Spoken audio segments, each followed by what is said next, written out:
Hola, hola a todos y bienvenidos de nuevo al canal Emigrar con Ana. Como cada lunes y viernes os traemos las últimas noticias desde España y están pasando cosas.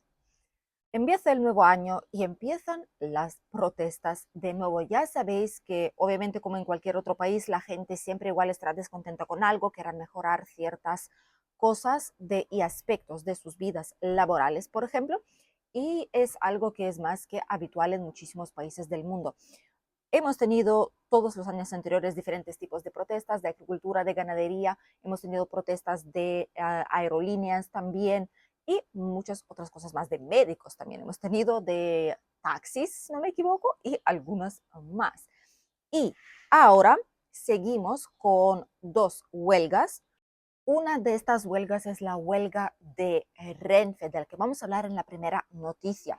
Esta huelga aplica a diferentes tipos de trenes como cercanías o rodalíes, lo podéis ver aquí en la pantalla cuáles son, y está por toda España. Esta huelga la han convocado comisiones obreras, pero también hay organizaciones independientes que han estado convocando en redes sociales a la gente a unirse a esta misma huelga. Sobre todo afecta obviamente Madrid, Barcelona, pero también otras zonas como nuestra provincia de Alicante. De hecho, desde aquí ya se han cancelado varios trenes que conectan Alicante y Madrid como tal. A día de hoy, con servicios mínimos de entre 50 y 75% o la mitad de los servicios o un 75%, sigue operando, pero provoca en algunos lugares cancelaciones, obviamente, lo que trastorna planes de muchísimas personas que los usan para fines laborales, no solo de ocio como tal y de turismo, y obviamente también colas largas porque son servicios mínimos. No precisamente están intentando hacer lo mejor posible su trabajo durante ese tipo de protestas. Ya han sido cancelados unos 310 trenes por esa misma huelga desde que se ha convocado y veremos a ver qué es lo que va a pasar. ¿Qué es lo que piden? Que es lo más importante saber, no solamente decir, sí, estamos en huelga, pero saber qué es lo que pide la gente para que se desconvoque. Cito, piden eliminar las categorías de ingreso en Renfe y la implantación de la jornada de 35 horas semanales en ADIF.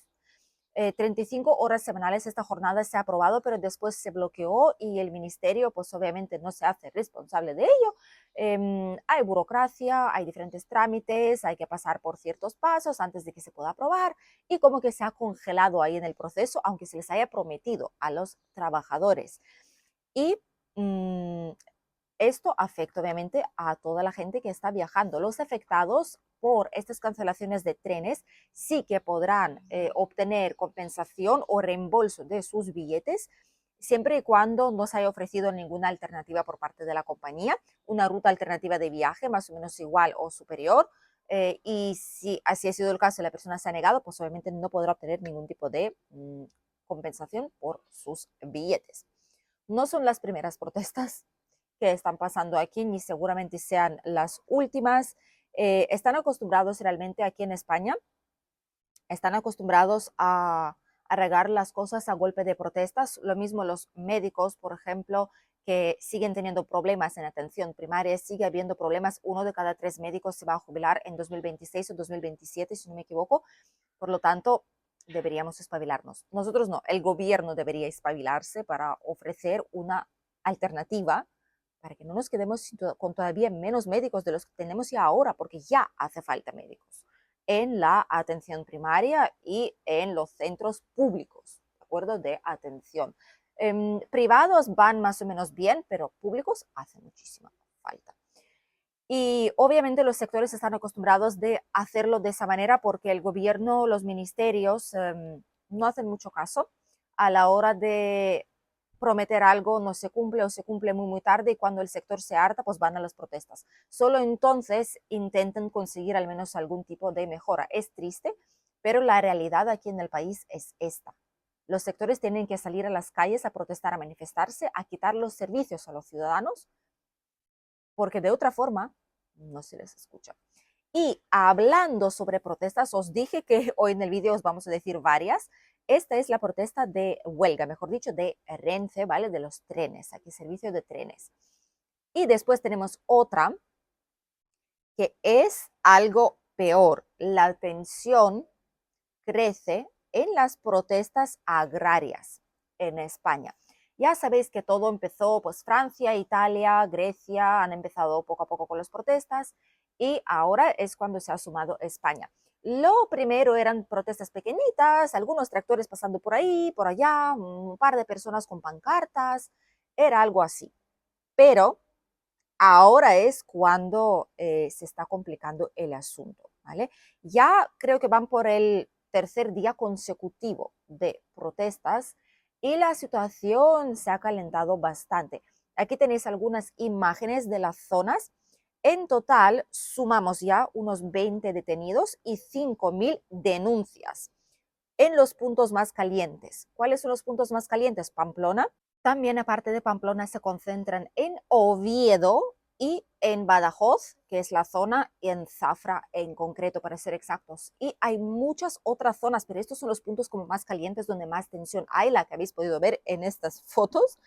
Y obviamente es el tercer día, que son las tractoradas, que es cuando van muchos tractores en fila india, ¿vale? Por las calles, obviamente bloqueando los caminos, bloqueando el acceso a los demás ciudadanos, a los que viven aquí, ¿no? En el municipio no pueden moverse libremente.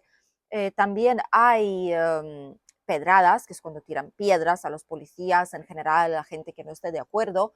Mucha tensión, muchísima tensión aquí en la zona. También se han sumado los ganaderos. En algunos casos se han visto también que se han sumado los ganaderos porque son los sectores que no son respetados. Ya os hemos adelantado en las noticias anteriores por qué lo estaban haciendo. Si queréis lo podéis revisar. Básicamente es porque no se respeta la cadena alimentaria, los costes, ¿vale? De la cadena. Debería ser que el coste es proporcional al gasto más un poquito más, ¿vale? Para que sea viable el negocio. Pues aquí a los agricultores, a los ganaderos, se les paga menos de lo que son sus costes de producción sin respetar esa cadena.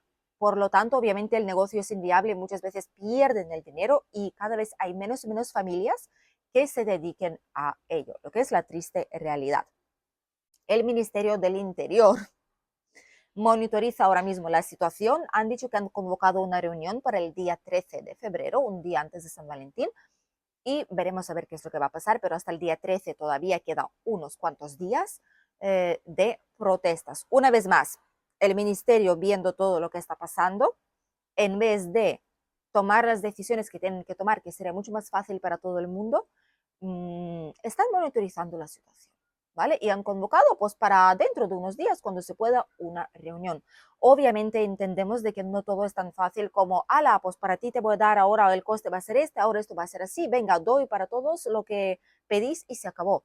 También hay repercusiones de eso, ¿vale? No todo es tan fácil. En la economía, si tiras de una cuerda, pues todo lo demás se mueve.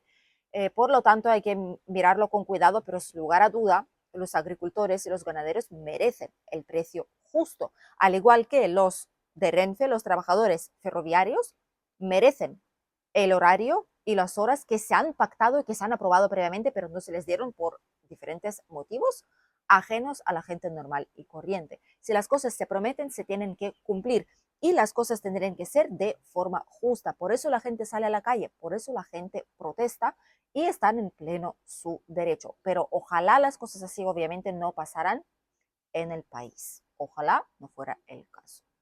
La última noticia que os quería compartir es sobre búsqueda de trabajo. Ahora empieza poco a poco el mejor momento para buscar empleo en España. Si queréis encontrar trabajo en, por ejemplo, el sector de turismo, hostelería, hotelería, apartamentos, hoteles, limpieza, bares, restaurantes, cafeterías, chiringuitos, todo lo que trate con el sector turístico, directa o indirectamente, ahora es cuando poco a poco empezarán a buscar personal. ¿Por qué? Porque la temporada alta, al menos en nuestra zona de la Comunidad Valenciana, temporada turística, va a empezar desde finales de marzo, cuando empieza la Semana Santa.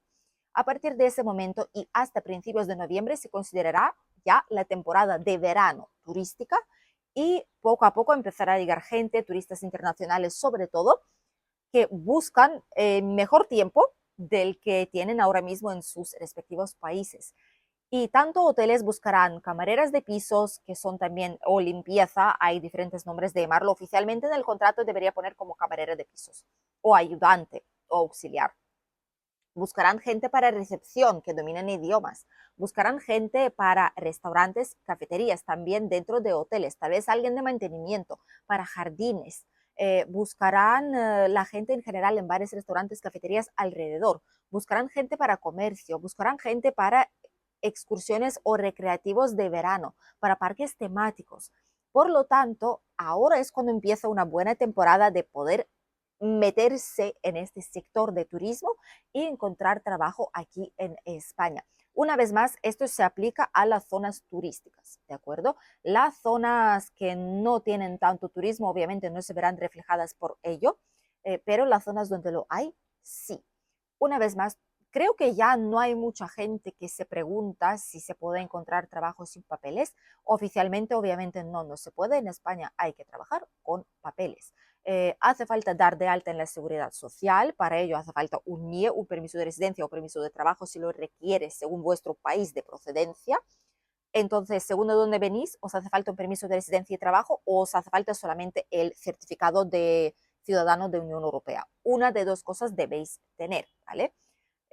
Y os hace falta la documentación para que de alguna forma os den de alta. Si no, no pueden daros de alta. Y si no pueden daros de alta, no se arriesgarán a coger a una persona sin papeles, porque si viene una inspección de trabajo, las multas son muy, muy grandes para los negocios y no quieren asumir ese riesgo por un trabajador que realmente no conocen. Al fin y al cabo, es un negocio, ¿vale? Es una empresa, no son amigos, entonces realmente a ellos les dará igual, no se van a arriesgar prácticamente en ninguna ocasión. En contadas puede ser si conoces a alguien y pues os hace ese favor arriesgándose, puede ser, pero en práctica casi es imposible, es muy, muy complicado encontrar un empresario que esté de acuerdo en contratarle en negro sin pagar nada a seguridad social, sin hacerle el contrato, porque perjudica muchísimo a esa empresa y a este empresario como tal. Por lo tanto, buscar trabajo, obviamente sí lo hay y es bastante fácil encontrarlo. La gente lo encuentra en menos de un mes incluso, siempre y cuando uno sabe desenvolverse, siempre y cuando uno sabe dónde buscar, no para, ¿vale? Insiste, busca y llama, escribe correos electrónicos, se pasa por ahí en persona. Siempre y cuando una persona se mueve, le da igual que tal vez este no sea el trabajo de sus sueños de momento, mientras que se está acostumbrando en una nueva zona donde va a vivir, se puede encontrar trabajo, siempre y cuando tenga papeles. Sí que se puede y hay mucha gente que lo está logrando. Sin papeles, recomiendo primero siempre estudiar si hay alguna forma de obtener los papeles legales aquí en España o tramitarlo incluso desde vuestro país de origen. ¿Por qué? Porque las cosas son mucho más fáciles y menos estresantes en este caso. Entonces, siempre hay que agotar primero y mirar primero a la vía legal para que podáis buscar un trabajo aquí, podáis estableceros lo más fácil posible dentro de lo que cabe y lo que implica cambiar un país o cambiar una región de España por otra región de España. Hasta aquí las noticias de hoy. Espero que os haya resultado interesante e informativo y nosotros nos vemos ya este domingo con un nuevo vídeo aquí en el canal. Os esperamos entonces y no os olvidéis que cada martes, jueves y sábado tenemos los vlogs familiares en nuestro canal familiar. Nos vemos. Adiós.